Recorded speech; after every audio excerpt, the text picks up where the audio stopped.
Good morning everyone, welcome back to my channel. চলে এসেছি আবার তোমাদের সামনে একটা ছোট্ট ভিডিও নিয়ে। দেখো এখানে তোমাদের দেখাচ্ছি আমার ব্যালকনি থেকে, এখানে থেকে ব্যালকনির থেকে একদম বাইরেটা আমি দেখাচ্ছি। এখানে যে কত গাড়ি দেখো সারি সারি হয়ে দাঁড়িয়ে আছে। এর আগেও তোমাদের সাথে শেয়ার করেছি গাড়ি গুলো দেখানো। আর দেখো আজকে সকাল থেকে না দেখো বৃষ্টি হয়েছে, গুড়ি গুড়ি বৃষ্টি হয়েছে, কিন্তু এমন বৃষ্টি হয়েছে যে সে গরম, সে ভ্যাপসা গরম বলে না, সেই বৃষ্টিটা মানে গরম ভাব হয়ে মানে চলে আসছে। এত গরম, তাই তোমাদের সাথে একটু শেয়ার করে দিলাম। দেখতে পাচ্ছ কেমন রাস্তায় মানে ওদের এইটা ভেজা ভেজা হয়ে রয়েছে, রাস্তাগুলো কিরকম ভিজে রয়েছে। দেখো ওই যে রাস্তা দেখা যাচ্ছে আমাদের এখান থেকে, দেখো গাড়িগুলো যাচ্ছে, দেখতে পাচ্ছ তোমরা, গাড়ি যাচ্ছে। আজকে কিন্তু আমি একটা রেসিপি করছি, মানে করা শুরু করে দিয়েছি, কিন্তু করা শুরু হয়ে যাওয়ার পরে হয়তো মনে হলো যে না আজকে একটু ক্যামেরাটা অন করি, বুঝেছো? তোমাদের দেখিয়ে দিই, চলো এখানে এখন রাখছি, চলো টাটা। চলে আসলাম একদম রান্নাঘরে। বন্ধুরা তোমরা সবাই কেমন আছো বলো? আশা করি তোমরা সবাই ভালো আছো, আমরাও সবাই ভালো আছি। দেখো আজকে আমি রান্না করছি খাসির মাংস। আজকে খাসির মাংস রান্না করছি আমি, পুরোটাই বন্ধুরা করে নিয়েছি। পেঁয়াজ রসুন আদা সমস্ত মশলা দিয়ে কষিয়ে আমি মাংসটা ছেড়ে দিয়েছি, জানো তো। আর আজকে এই মাংসটা রান্না করছি মানে আমার প্রিয় দিদির জন্যে, মানে কোয়েলের মার জন্যে। কোয়েলের মা ভীষণ খাসির মাংস আমার হাতে খেতে ভালোবাসে, তাই আজকে আমি ওদেরকে খাসির মাংস রান্না করে পাঠাবো। তোমাদের দাদা গিয়ে মাংস দিয়ে আসবে। আর এখানে খাসির মাংস আছে 1 কিলো 200। এটা হচ্ছে তোমার দাদার জন্য 2 পিস রাখবো, আর সবটাই ওদের বাড়ি পাঠিয়ে দেবো। ওদের বাড়িতে ফ্যামিলি আছে, মানে কোয়েলের মাসি আছে, 2টো মাসি আছে, 2টো মাসিকেও পাঠাবো, ঠিক আছে। অলরেডি আমি মাংসটা কষিয়ে নিই।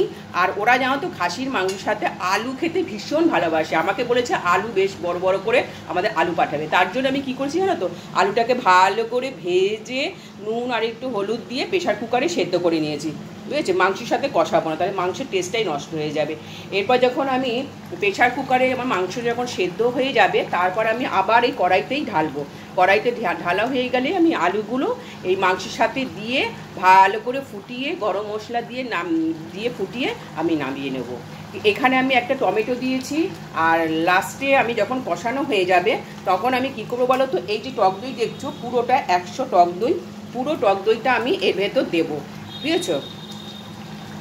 পুরো ওটাই আমি দিয়ে দেবো, এখন দেবো না।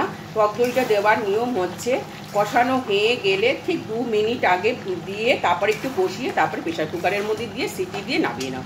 ঠিক আছে বন্ধুরা, তাহলে এখন রাখছি, আমার কষানোটা হয়ে যায়, তারপর আবার তোমাদের সামনে চলে আসবো। টাটা এখন। আর বন্ধুরা আমি কি করব, এই যে টক দইটাকে না এই যে ফাটিয়ে রেখেছি, একটুখানি রেখে দিয়েছি, দেখো এতটাই আমি দিয়ে দেবো।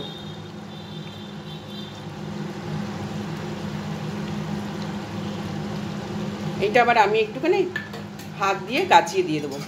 আমার এই মাংসটা না অনেকটাই মানে কষানো হয়ে গেছে। এইবার টক দইটা দিয়ে আমি আর একটু কষিয়ে নিই। তারপরে প্রেশার কুকারে গরম জলও বসিয়ে দিয়েছি, প্রেশার কুকারের মধ্যে দিয়ে দেবো।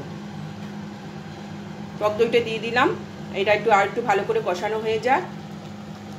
দেখো এখানে আমি গরম জল বসিয়েছি, এই গরম জলের মধ্যে এটা আমি ঢেলে দেবো।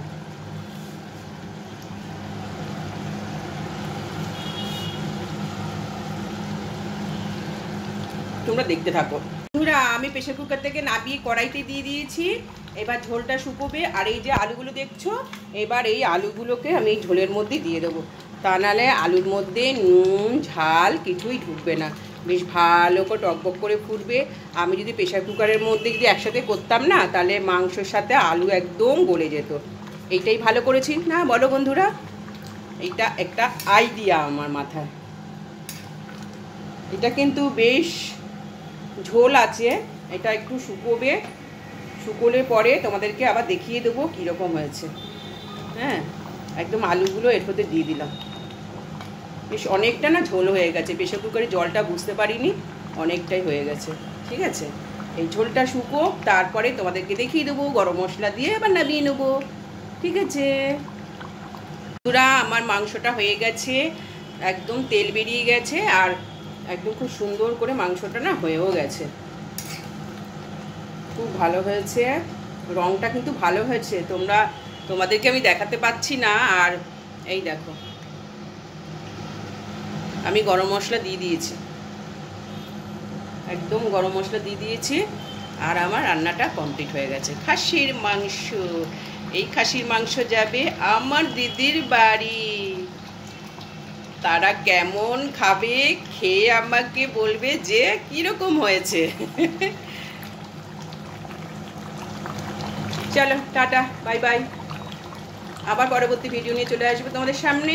সবাই ভালো থেকো, সুস্থ থেকো।